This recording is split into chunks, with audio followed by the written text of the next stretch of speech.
buena gente, ¿cómo andan? Hoy les traemos la fabricación de una tijera para cortar chapa. Está muy buena, es para adaptar en el taladro.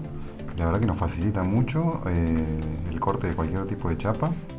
Su construcción es muy simple, no necesitamos muchos materiales, vamos a estar dejándolos en la descripción del video. Y bueno, sin más preámbulos, comencemos con el paso a paso del tutorial para la construcción de esta herramienta muy interesante. Bueno, como primer paso tenemos un caño, tenemos que ver que sea de paredes gruesas. El primer paso lo que se está haciendo ahí es la limpieza del caño en sí, porque bueno, lo que intentamos siempre es usar material reciclado, ¿verdad? Así que se procede a la limpieza del caño en sí. Ahí en este segundo paso tenemos un retazo de un estructural. Entonces lo estamos rescatando para utilizarlo tipo planchuela y lo usamos el caño de molde y lo doblamos y lo tratamos de dejar lo más circular posible y que el diámetro sea inmediatamente inferior al caño para que nos sirva como tipo retén y un suplemento para colocar los dos rodamientos que vamos a necesitar.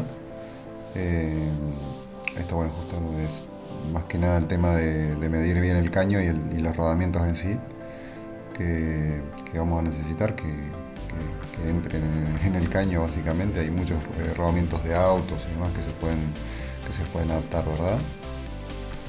Una vez que logramos meter los dos rodamientos dentro del caño y que queden bien firmes con los suplementos que le hicimos con la planchuela reciclada, una varilla de hierro, lo que hacemos es tomamos esa medida que tiene que ser aproximadamente que sobresalga 1 centímetro de cada lado del caño, para luego con una planchuela también reciclada, fíjense que es de una pared que tenga un espesor considerable para que sea firme. Bueno, acá se utilizó una tapita de gaseosa o de agua para marcar y poder hacer la forma circular esta que tiene. Y fíjense que se soldaron las dos planchuelas como para hacerlo más firme y aumentar el espesor, ¿verdad? Luego se suelda esto a la varilla que habíamos cortado previamente, ¿verdad? Y aquí lo que tenemos que lograr es que el eje gire libremente en el interior de los rodamientos, ¿verdad? Como se muestra en la imagen. Por favor, siempre recalco el tema de la utilización de guantes y elementos de seguridad, porque bueno, en estos videos por ahí eso es una falencia, pero bueno, lo recalco para que se ponga en práctica así. Luego en la misma planchuela se dibuja con una plantilla los dos moldes que van a ser las cuchillas de la tijera en sí, ¿verdad? Y se cortan y se extraen.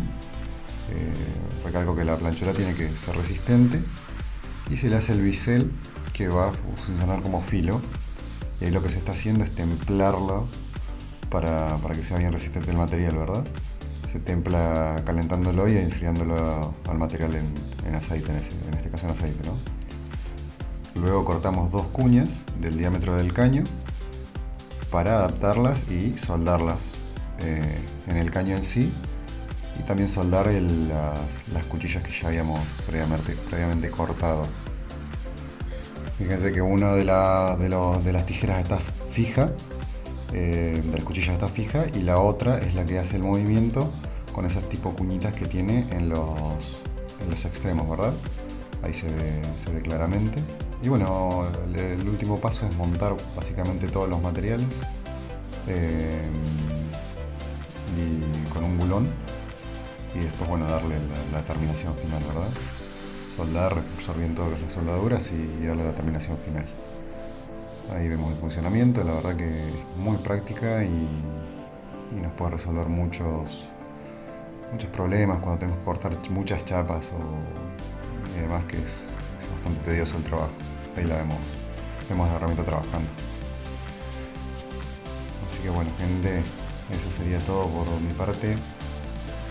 Los dejo, por favor suscríbanse al canal, que vamos a estar subiendo regularmente la fabricación de herramientas que nos puedan resolver muchos problemas, y siempre la intención es hacerlo con material reciclado y de forma, bueno, totalmente segura, ¿verdad? Muchas gracias, nos vemos la próxima.